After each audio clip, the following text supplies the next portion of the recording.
Hello बच्चों, good morning. आज अपन पढ़ेंगे विद्युत द्विध्रुव के कारण अक्ष और निरक्ष पर विद्युत क्षेत्र की तीव्रता। तो अपन सबसे पहले बात करते हैं अक्ष पर विद्युत क्षेत्र की तीव्रता। तो विद्युत द्विध्रुव के कारण अक्ष पर विद्युत क्षेत्र की तीव्रता यानी कि एक्सिस पे अपन को निकालना। ये एक विद्युत द्विध्रुव लिया,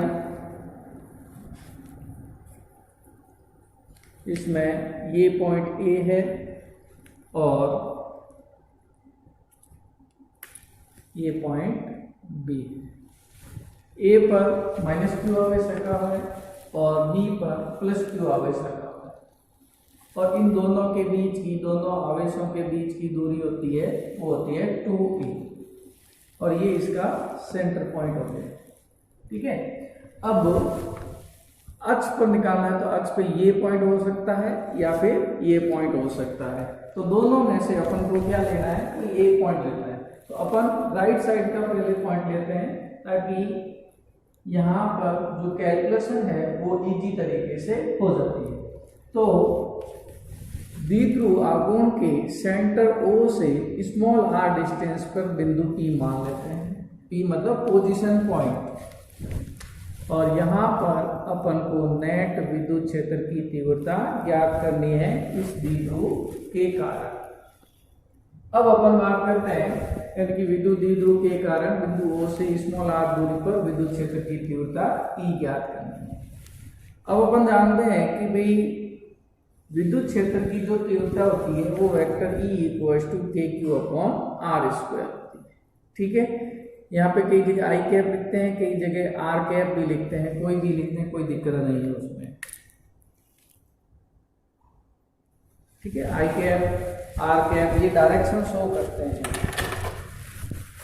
अब अपन बात करें आगे कि माइनस क्यू आवेश के कारण बिंदु P पर विद्युत क्षेत्र की तीव्रता, इसके कारण यहाँ पर विद्युत क्षेत्र की तीव्रता निकालें। तो देखिए एक टाइम के लिए मान लीजिए ये नहीं है तो ये माइनस आवेश है तो बल रेखाएं माइनस आवेश के अंदर की ओर आती है। तो इसके कारण जो विद्युत क्षेत्र की दिशा होगी वो इस तरफ होगी E1 और विद्युत क्षेत्र की दिशा E1 है। सो E1 = अब K Q यहाँ पे माइनस Q है तो अपने पढ़ा था बल F समानुपाती mode of Q1 mode of Q2 यानी कि E जो होता है वो F/Q ही होता है। तो F यही है तो इसका परिमाण लिया जाता है ना कि माइनस प्लस। तो ये हो जाएगा KQ/r²। r² होती है दूरी, तो यहां से यहां तक की दूरी देखो, यहाँ है A और ये हो गई R, तो ये हो जाएगी r + a² equation number first. अब अपन बात करते हैं वेक्टर फॉर्म लगा देते हैं यहाँ पे। तो इस P पॉइंट से इलेक्ट्रिक फील्ड इंटेंसिटी है वो विद्युत क्षेत्र की तीव्रता इधर की ओर आ रही है तो ये हो जाएगी -i²। अब अपन बात करते हैं सेकंड आवेश के लिए। तो प्लस Q आवेश के कारण बिंदु P पर विद्युत क्षेत्र की तीव्रता, प्लस Q आवेश के कारण विद्युत क्षेत्र की तीव्रता निकालते हैं तो उसकी वैल्यू अपन बात करते हैं किधर। तो ये मान लीजिए ये प्लस Q है तो यहाँ से विद्युत बल रेखा ऐसे ही इस तरफ चारों तरफ बाहर निकलती है। तो प्लस Q आवेश के कारण विद्युत क्षेत्र की तीव्रता इस तरफ होगी, वो मान लीजिए कितनी है E2 है। तो E2 = kq/, अब यहाँ से यहाँ तक की दूरी देखनी है। तो ये यहाँ से यहाँ तक r है, ये अपन को पता नहीं है तो r - a कर देंगे तो ये दूरी बच जाएगी यानी कि r - a² और यहाँ आ जाएगा i²। क्योंकि इधर की ओर जा रही है, प्लस एक्स डायरेक्शन में जा रही है। अब बिंदु P पर कुल विद्युत क्षेत्र की तीव्रता, कुल विद्युत क्षेत्र की तीव्रता E vector equals to E1 plus E2, ये क्वेश्चन नंबर 3 देते हैं। यानी कि कुल होगा जो इन दोनों आवेशों के कारण विद्युत क्षेत्र की तीव्रता के योग के बराबर होगा। अब अपन इक्वेशन फर्स्ट और सेकंड है वो इक्वेशन नंबर 3 में पुट कर देते हैं।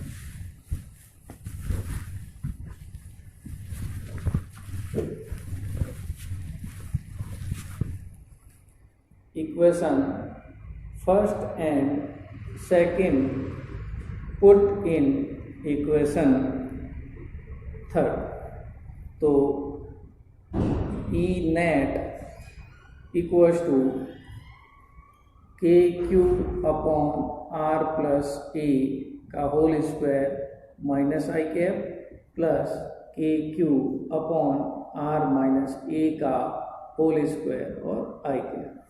अब इसमें से जो कॉमन आ रहा है वो कॉमन ले लेते हैं, यानी कि इसमें आ जाएगा KQ कॉमन आ जाएगा। ये फर्स्ट लिखूंगा क्योंकि यहाँ पे माइनस है तो इसको बाद में लिख लेंगे। तो KQ कॉमन आ जाएगा, आई कैप भी कॉमन आ जाएगा, तो यहाँ बचेगा 1 अपॉन R माइनस A का होल स्क्वायर, और माइनस इसके लिए आगे माइनस आएगा 1 अपॉन R प्लस A का होल स्क्वायर, और ये रहा आई कैप। अब इसको आगे सॉल्व करें तो KQ एलसीएम ले लेते हैं, R माइनस A का होल स्क्वायर और R प्लस A का होल स्क्वायर, तो यहाँ बच जाएगा R प्लस A का whole square minus R minus A का होल स्क्वायर, और ये रहा I cap.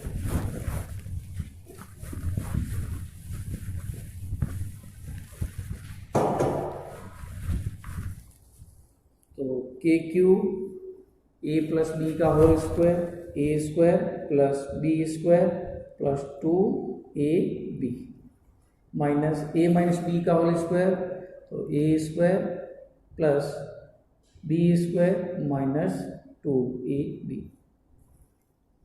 Upon R square minus A square का होल स्क्वायर। इसको मल्टीप्लाई करेंगे तो ये वैल्यू आ जाएगी, और ये हो जाएगा आई कैप। अब देखो ये माइनस से अंदर मल्टीप्लाई करेंगे तो ये माइनस का R स्क्वायर और ये प्लस का R स्क्वायर, माइनस का A स्क्वायर प्लस का A स्क्वायर, और ये माइनस और ये माइनस प्लस हो जाएगा। तो इसको अपन लिख देंगे KQ और 2 into 2AR upon R square minus A square का होल स्क्वायर, और ये रहा आई कैप। ठीक है, ये क्योंकि देखो 2AR और 2AR हो जाएगा 4AR, तो 4 को मैंने 2 इंटू 2 लिख दिया क्योंकि अपन यहाँ पे फॉर्मूला अप्लाई करेंगे। तो यहाँ पे इसको मैं वापस फॉर्म में लिख देता हूँ कि 2 आ जाएगा आगे, Q into 2A into R upon R square minus A square का होल स्क्वायर, और ये आई कैप। विद्युत द्विध्रुव में आपने पढ़ा था कि P वेक्टर जो होता है वो होता है Q इंटू 2A और आई कैप। विद्युत द्विध्रुव आघूर्ण होता है, उसमें माइनस लेफ्ट साइड में होता है प्लस राइट साइड में होता है। तो यहाँ से क्योंकि विद्युत द्विध्रुव आघूर्ण में डायरेक्शन होती है वो माइनस से प्लस की ओर है, तो इधर की ओर है तो माइनस प्लस का आई कैप आ जाएगा। तो ये Q 2A और ये आई कैप ये किस में चला जाएगा, इसके अंदर चला जाएगा, यानी कि वैल्यू बच जाएगी अपने पास 2KP, P के ऊपर वेक्टर, और ये R upon R square minus A square का होल स्क्वायर। अब देखिए ये जो दूरी होती है वो 2A होती है, और 2A जो दूरी होती है वो बहुत छोटी होती है, यानी कि 1 एंगस्ट्रॉम के इक्वलेंट होती है।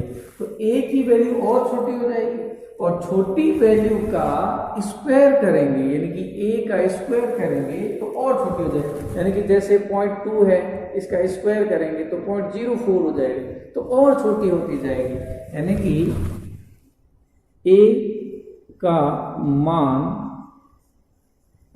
अति अल्प है और a स्क्वायर करने पर मान अति अल्प हो जाता है, जिसके कारण ए स्क्वायर को नगण्य मानते हैं। अब ए स्क्वायर को नगण्य मानेंगे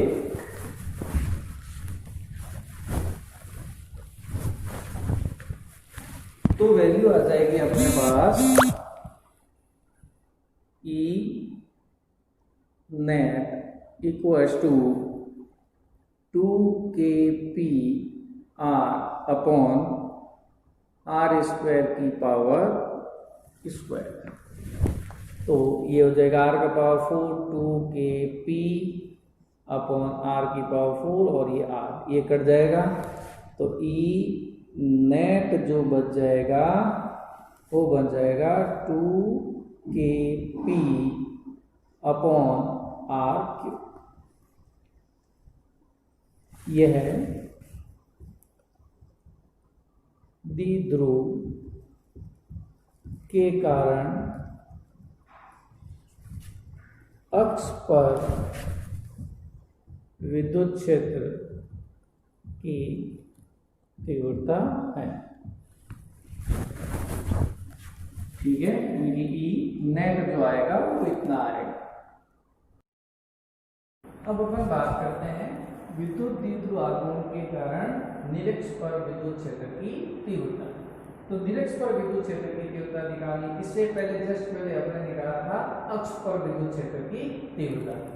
तो अपन एक विद्युत द्विध्रुव आघूर्ण लेते हैं जिसमें एक माइनस क्यू आवेश और दूसरा प्लस क्यू आवेश, दोनों आवेश परिमाण में समान होते हैं, यहाँ Q1 Q2 नहीं लेते हैं, और इन दोनों के बीच की जो दूरी होती है वो टोटल दूरी होती है अपन मानते हैं 2a, और इसके सेंटर से हो जाएगी a और ये a।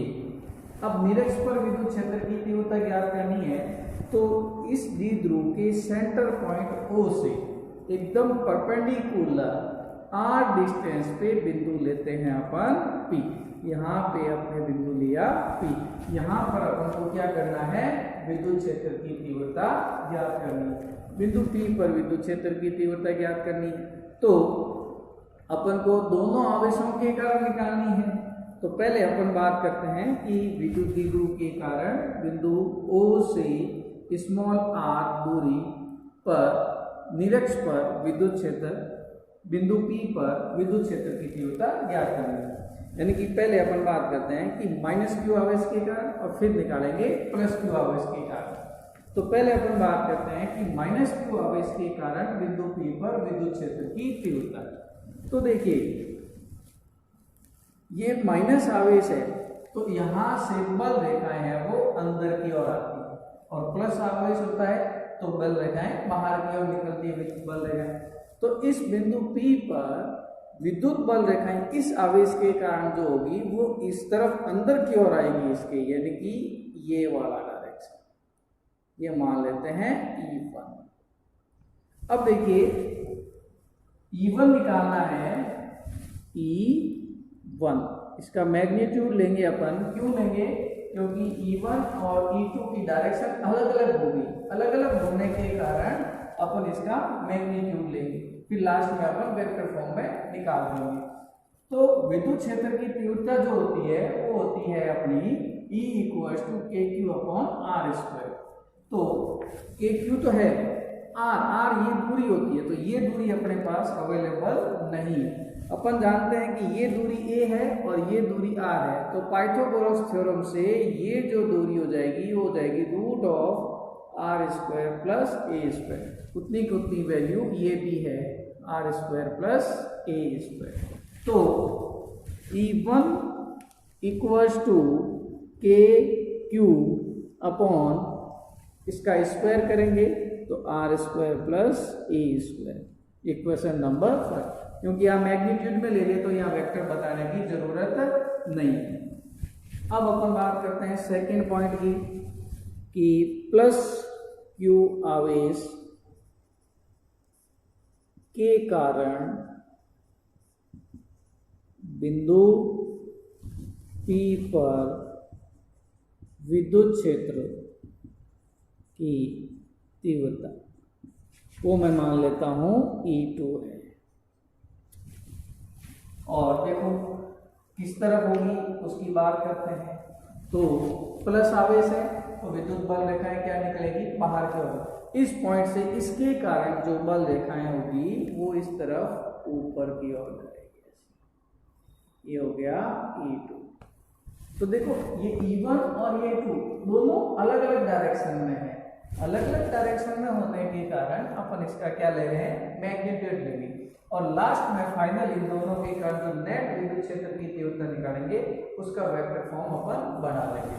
तो E2 equals to K Q upon are square plus A square, equation number 2। अब देखिए समीकरण 1 और 2 से इक्वेशन फर्स्ट एंड सेकेंड से E1 का परिमाण इक्वल्स टू E2 का परिमाण, दोनों का मान क्या है, समान है। अलग अलग डायरेक्शन क्या है, अलग अलग है, लेकिन परिमाण में क्या है, सेम है। अब देखिए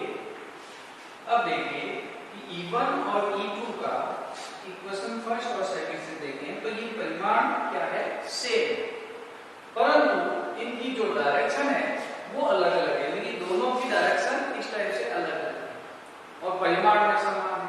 तो अपन को नेट विद्युत क्षेत्र की तीव्रता निकालने के लिए अपन घटक लेते हैं, कंपोनेंट में इसको विभाजित करते हैं। तो देखिए ये दूरी और ये दूरी सेम है और ये एकदम परपेंडिकुलर है, तो ये एंगल सपोज थीटा है तो ये भी एंगल थीटा ही होगा। अब इसको घटक में विभाजित करें तो ये इस तरफ ऊपर की ओर एक लाइन खींचते हैं और एक इसके द्विध्रुव की अक्ष के पैरेलल लाइन खींचते हैं। ठीक है, अब देखिए ये एंगल थीटा है, ठीक है, तो ये भी एंगल थीटा ही होगा। तो ये देखो ये एक तो ये जेड बन गया और ये यहां से ये एंगल भी थीटा ही होगा। ठीक है, अब जिस अक्ष के साथ में कोण बनता है उसको अपन लेते हैं cos थीटा और दूसरा लेते हैं sin थीटा। ये अपन घटक में विभाजित करते हैं। तो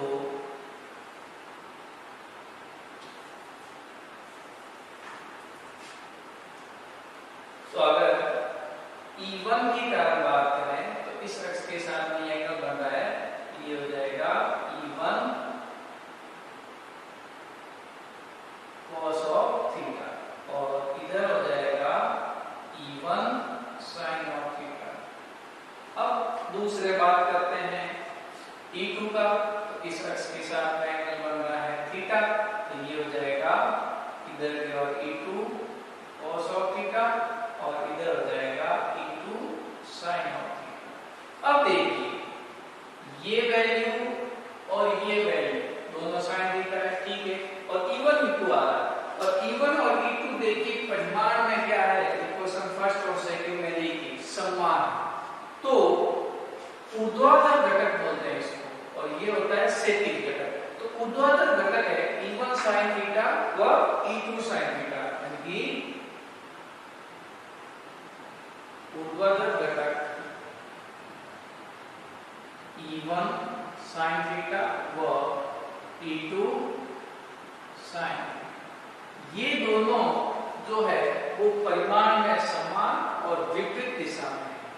यानी कि जैसे अपन बात करें कि ये कोई वस्तु है, इस तरफ लग रहा है 10 न्यूटन और इस तरफ भी 10 न्यूटन लग रहा है, तो ये बॉडी अपनी स्थिर अवस्था में ही रहेगी, यानी कि फोर्स लगाना बेकार। तो उसी टाइप से E2 sin थीटा और E1 sin थीटा दोनों परिमाण में समान और विपरीत दिशा में होने के कारण एक दूसरे को निरस्त कर देंगे, यानी कि इसके कारण बिंदु P पर कोई विद्युत क्षेत्र की तीव्रता उत्पन्न नहीं होगी। अब अपन बात करते हैं सेकंड में देखिए क्षैतिज घटक। तो क्षैतिज जो घटक है E1 cos थीटा और E2 cos थीटा दोनों ही इसी डायरेक्शन में है, यानी कि पहले जब मैं बताया था कि फोर्स ऐसे लग रहा है, अब अगर बात करें कि दोनों ही इधर ही डायरेक्शन में फोर्स लग रहा है, ये वाली बॉडी, तो ये बॉडी इधर मूव करेगी, यानी कि बिंदु P पर जो नेट विद्युत क्षेत्र की तीव्रता आएगी वो क्षैतिज घटक के कारण आएगी, यानी कि अपन बात करेंगे कि बिंदु P पर कुल विद्युत क्षेत्र की तीव्रता क्षैतिज घटक के कारण प्राप्त होगी, यानी कि E net equals to E1 cos theta plus E2 cos। Upon equation first और सेकंड से देखें, E1 और E2 क्या है, परिमाण में समान है, तो by equation first and second E1 equals to E2, यानी कि कोई भी एक ले लेते हैं तो E net equals to E cos theta E1 cos theta plus E1 cos theta, यानी कि E net जो होगा 2E1 cos of थीटा।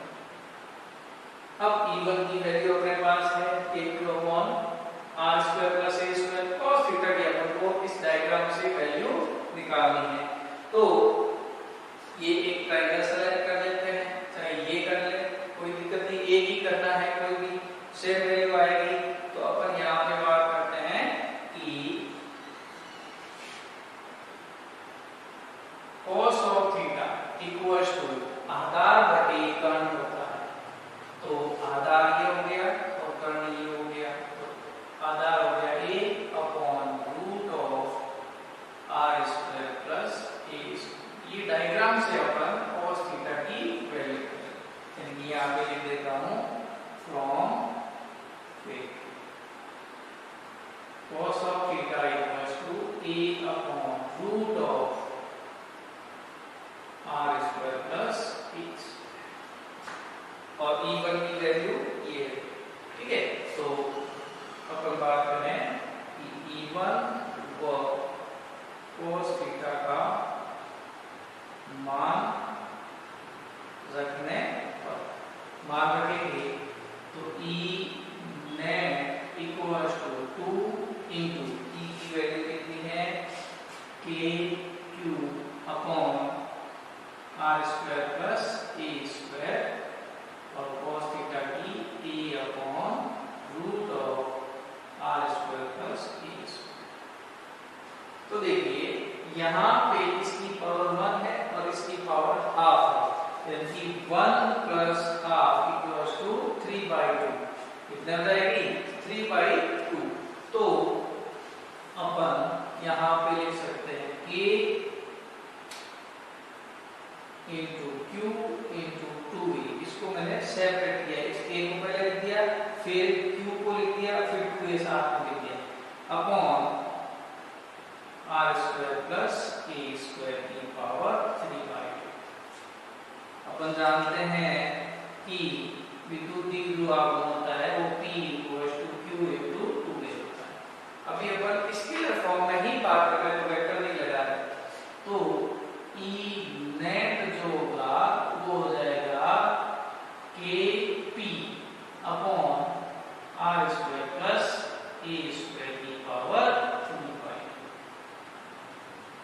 ये हो जाएगा अपने विद्युत द्विध्रुव के कारण निरक्ष पर विद्युत क्षेत्र की तीव्रता, ठीक है।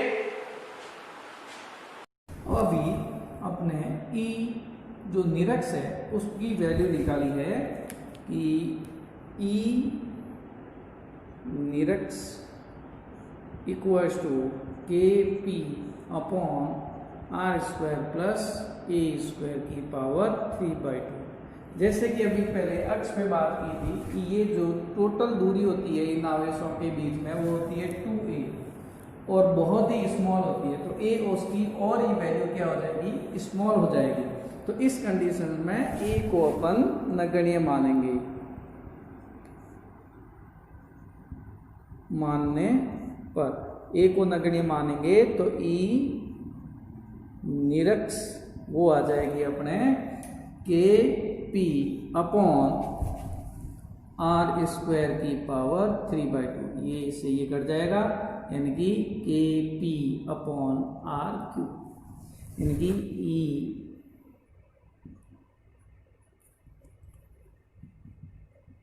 निरक्ष जो होगा वो होगा के पी अपॉन आर क्यू। अब इसको अगर अपन कहें कि सदिश रूप में लिखना है तो कैसे लिखेंगे, तो सदिश रूप में लिखने के लिए इसी को ही देखो,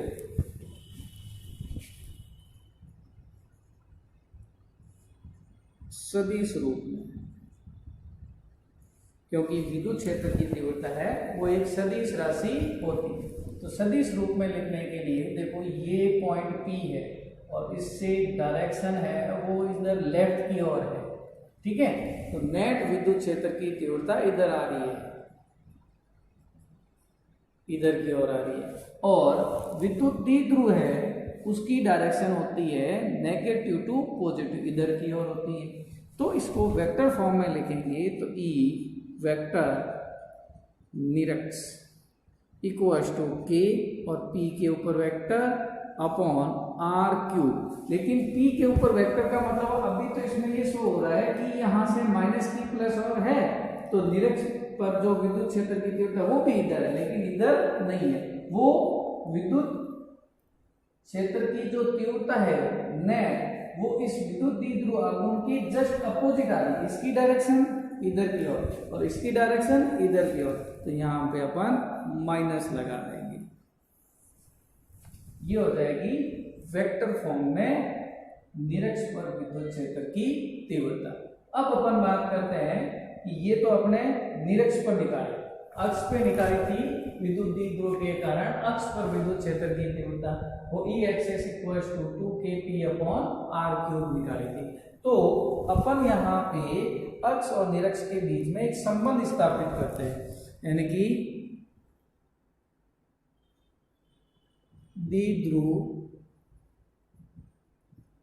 के अक्ष व निरक्ष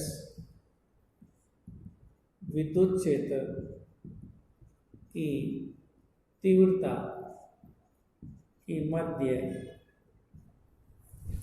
संबंध, ये क्वेश्चन भी पूछा जाता है, ठीक है। तो अक्ष के लिए अपने निकाला था ये और निरक्ष के लिए निकाला था ये वेक्टर फॉर्म है, ये वेक्टर फॉर्म है और ये स्केलर फॉर्म है, तो अपन स्केलर फॉर्म में ही वैल्यू निकालेंगे। तो देखिए ये जो वैल्यू है वो ये वैल्यू के इक्वलेंट है, यानी कि के पी अपॉन आर क्यू। तो अपन लिख सकते हैं ई अक्ष इक्वल्स टू 2 इंटू ई निरक्ष, यानी कि जो अक्ष पर विद्युत क्षेत्र की जो तीव्रता होती है वो निरक्ष के 2 गुनी होती है, ठीक है। इस प्रकार अपने अक्ष और निरक्ष पर द्विध्रुव के कारण विद्युत क्षेत्र की तीव्रता ज्ञात की। अब अपन इस फर्स्ट चैप्टर का लास्ट टॉपिक करते हैं समरूप विद्युत क्षेत्र में विद्युत द्विध्रुव आघूर्ण पर बल आघूर्ण जो टॉर्क होता है, ठीक है। इसकी अपन वैल्यू निकालते हैं कि समरूप विद्युत क्षेत्र में द्विध्रुव आघूर्ण पर कितना बल कार्य करता है, बल आघूर्ण कितना कार्य करता है। तो देखिए समरूप विद्युत क्षेत्र एकदम लाइनें ऐसे पैरेलल होगी और बीच में दूरी भी समान होनी चाहिए। ये समरूप विद्युत क्षेत्र। अगर अपन ऐसे लिखा दे, ये समरूप नहीं है, ठीक है।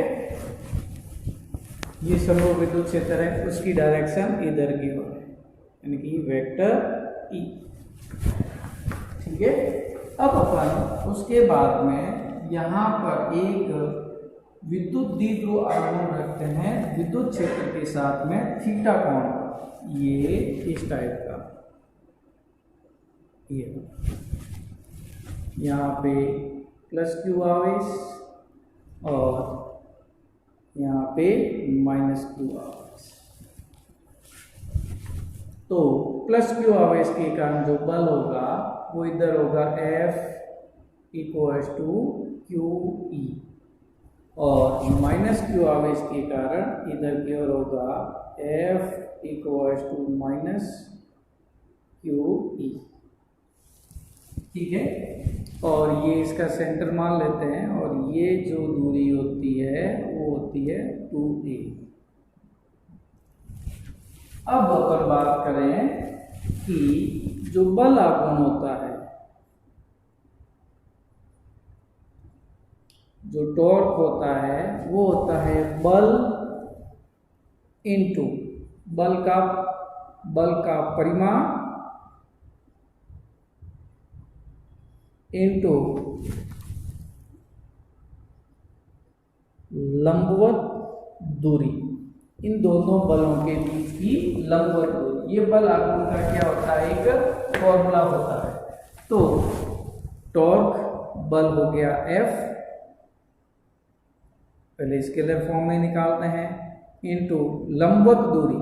तो लंबवत दूरी कौन सी, तो देखिए यहां से एकदम इसको आगे लाइन खींचे और इसको नीचे खींचे, तो यहाँ पे ये लंबवत दूरी होगी। चाहे ये भी ले सकते हैं और ये भी ले सकते हैं। जैसे ये पॉइंट ले लेता हूं मैं A, ये पॉइंट B और ये पॉइंट C। तो लंबवत दूरी जो है वो है AC। अब AC की वैल्यू निकालना, तो ये जो विद्युत द्विध्रुव आघूर्ण है वो विद्युत क्षेत्र के साथ में थीटा कोण पर है। ये लाइनें ऐसे,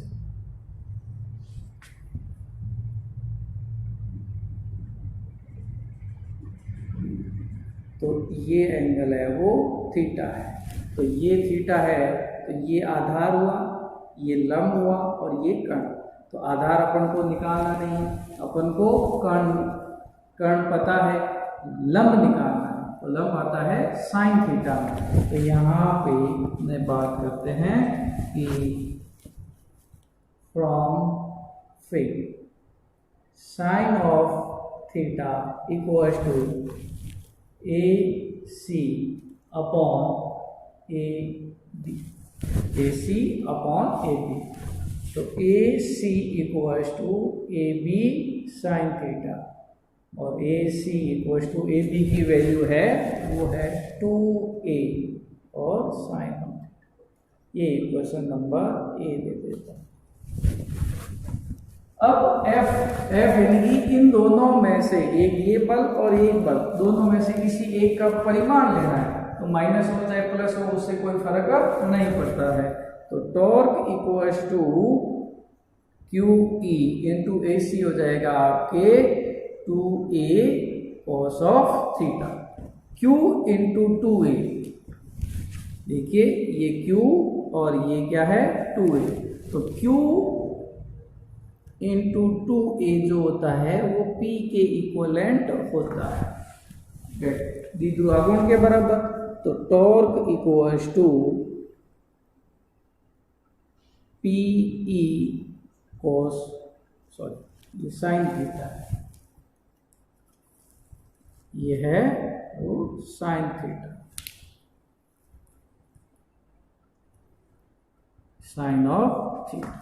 ये आ जाएगा बल आघूर्ण, यानी कि एक विद्युत द्विध्रुव आघूर्ण को समरूप विद्युत क्षेत्र में रखें तो उस पर बल आघूर्ण कितना लगेगा, यानी कि वो क्या करेगा, ऐसे घूर्णन गति करेगा। देखिए एक बल इधर लगा, जैसे ये एक वस्तु है ऐसे रखी, ठीक है, तो एक बल इधर लगा और एक बल इधर लगा, तो ये क्या करेगा, ऐसे घूर्णन गति करेगा, तो उस पर ये बल आघूर्ण कार्य करता है। रेखिक गति में जो बल F होता है, जैसे ये वस्तु है एक क्षैतिज तल में ऐसे रखी, इसको आगे मूव कराना है तो वो F लगाते हैं अपन। और ठीक उसी प्रकार ये एक वस्तु है, इसको रोटेशन कराना है, घुमाना है, तो उस कंडीशन में यहाँ पे बल आघूर्ण कार्य करता है।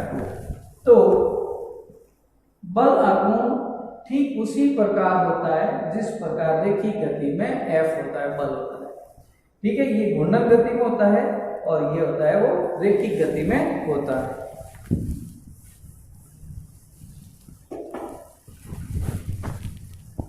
इसके बाद अब बात करें केस फर्स्ट। केस फर्स्ट में यदि theta equals to 0, theta equals to क्या ले लें, 0 ले लें, तो साइन 0 इक्वल्स टू 0 होता है, यानी कि टॉर्क हो जाएगा 0। यानी कि अगर ये विद्युत द्विध्रुव आघूर्ण अपने पहले से थीटा कोण पे रखा है विद्युत क्षेत्र में, अगर अपन थीटा इक्वल्स टू 0 इस पोजीशन में रख दें तो उस पर कोई बल आघूर्ण कार्य नहीं करेगा। अब अपन बात करते हैं केस सेकंड। केस सेकंड में यदि थीटा इक्वल्स टू 90, तो साइन 90 की वैल्यू होती है वो 1 होती है, मैक्सिमम होती है, तो टॉर्क लगेगा वो होगा PE, होगा मैक्सिमम, क्योंकि साइन की वैल्यू होती है 1, मैक्सिमम होती है, और वो कब होता है, जब साइन 90 होता है। तो अगर ये जो विद्युत द्विध्रुव आघूर्ण है वो विद्युत क्षेत्र तो ऐसे है और द्विध्रुव आघूर्ण अपन ऐसे रख दे, तो इस पर बल लगेगा, बल आघूर्ण जो अधिकतम लगेगा। अब अपन ये दो केस होने के बाद में एक इसका वेक्टर फॉर्म लिख देते हैं कि बल आघूर्ण का सदिश रूप क्या होता है। तो बल आघूर्ण का सदिश रूप, क्योंकि ये वेक्टर होता है, ये भी एक तरह का बल है, लेकिन ये क्या है, घूर्णन गति में। तो अपने फॉर्मूला है torque equals to PE sine theta, ठीक है। तो अपने 11th क्लास में पढ़ा था vector A cross vector B equals to AB sine of theta and n, ठीक है। यानी कि ये टॉर्क सदिश राशि होती है, P भी सदिश राशि होती है, E भी सदिश राशि होती है, तो इसको वेक्टर फॉर्म में लिखेंगे तो torque equals to P vector cross E vector, ये इस टाइप से इसको सदिश रूप में लेते हैं। अगर क्रॉस मल्टीप्लाई हटाते हैं तो यहाँ पे साइन थीटा आ जाता है। इसी के साथ में फर्स्ट चैप्टर ये क्लियर हुआ। अब अपन फर्स्ट चैप्टर में जितने भी फॉर्मूले पढ़े थे वो फॉर्मूले अपन बोर्ड पे लिखते हैं।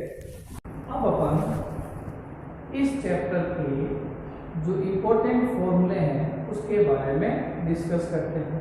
लास्ट में चैप्टर की समरी आ गई, चलो ठीक है। तो सबसे पहले फॉर्मूला नंबर फर्स्ट, आवेश का क्वांटीकरण।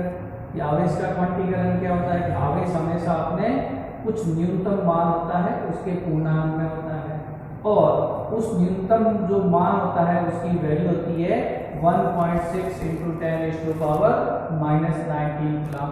वो कहाँ होता है, इलेक्ट्रॉन और प्रोटॉन पर पाया जाता है। तो Q equals two plus m minus NE। n क्या है, पूर्णांक है, E क्या है, आवेश का सबसे छोटा मान, वो होता है E की वैल्यू होती है 1.6 × 10⁻⁻19 कूलम। ये इलेक्ट्रॉन या फिर प्रोटॉन पर पाया जाता है, विद्यमान होता है। उसके बाद अपन बात करते हैं विद्युत क्षेत्र की तीव्रता। तो विद्युत क्षेत्र की तीव्रता होती है E equals to F/Q0, F/ Q naught होती है। ठीक है, तो यहाँ पर अगर बल की बात करें तो विद्युत बल हो जाएगा F equal to Q naught E, ये हो जाएगा विद्युत बल। उसके बाद में अपन बात करें कि बिंदु आवेश के कारण विद्युत क्षेत्र की तीव्रता, कोई एक आवेश ले लिया और उस आवेश से स्मॉल r दूरी पर कोई बिंदु है P, वहां पर विद्युत क्षेत्र की तीव्रता कितनी होती है, तो वो होती है E equal to K Q upon are square. उसके बाद विद्युत द्विध्रुव आघूर्ण, यानी कि एक ऐसा निकाय जिसमें दो आवेश होते हैं जो परिमाण में समान और विपरीत प्रकृति में होते हैं और अल्प दूरी पर स्थित होते हैं, वो होता है विद्युत द्विध्रुव। और द्विध्रुव आघूर्ण होता है उन दोनों आवेशों में से किसी एक आवेश का परिमाण और उनके बीच की प्रभावी दूरी के गुणनफल के बराबर होता है। तो P equal to Q into 2a, ये भी एक वेक्टर क्वांटिटी होती है जिसकी डायरेक्शंस होती है वो नेगेटिव से पॉजिटिव की ओर होती है। उसके बाद में अपन विद्युत द्विध्रुव के कारण अक्ष पर विद्युत क्षेत्र की तीव्रता ज्ञात करते हैं, यानी कि विद्युत द्विध्रुव के कारण अक्ष पर विद्युत क्षेत्र की तीव्रता, तो E axis equal to 2kP upon r cube होता है और निरक्ष पर इक्वेटोरियल पे minus kP upon r cube, ये वेक्टर फॉर्म में है। अगर चाहे तो अपन स्केलर फॉर्म में लिखे हैं तो इसके लिए E अक्ष equal to 2kP upon r cube, ये अदिश रूप में है। और इसके लिए अदिश रूप लिखेंगे तो E निरक्ष equal to kP upon r cube. या नेगेटिव का मतलब ये नहीं कि वैल्यू नेगेटिव है, नहीं, वैल्यू यहाँ पे नेगेटिव का मतलब हुआ कि जो ये विद्युत क्षेत्र की जो तीव्रता है उसकी जो डायरेक्शन है वो विद्युत द्विध्रुव आघूर्ण के जस्ट अपोजिट है। ये नेगेटिव साइन यहाँ पे डायरेक्शन को शो कर रहा है। और उसके बाद विद्युत द्विध्रुव के अक्ष और निरक्ष पर जो विद्युत क्षेत्र की तीव्रता निकाली थी, ये दोनों इनके बीच की ये संबंध होते हैं कि जो अक्ष पर विद्युत क्षेत्र की तीव्रता होती है वो निरक्ष की 2 गुनी होती है। ठीक है, ये अक्ष और ये निरक्ष की वैल्यू यहाँ से यहाँ पुट कर दें तो अक्ष इक्वल टू 2 इंटू निरक्ष हो जाएगा। उसके बाद समरूप विद्युत क्षेत्र में कोई एक विद्युत द्विध्रुव आघूर्ण रखते हैं थीटा एंगल पे, तो उस कंडीशन में उस पर कितना बल आघूर्ण लगेगा, यानी कि विद्युत क्षेत्र के कारण वो कितना ऐसे घूमेगा, तो उसके लिए हो जाएगा torque equal to PE sin theta. वो वेक्टर फॉर्म में लिखे तो torque vector equal to P vector cross E vector. जो थीटा है वो है विद्युत द्विध्रुव आघूर्ण और विद्युत क्षेत्र की तीव्रता के बीच में कोण है। उसके बाद ये आज का अपना टॉपिक क्लियर हुआ। अब अपन आगे बात करेंगे चैप्टर 2 में। Thank you.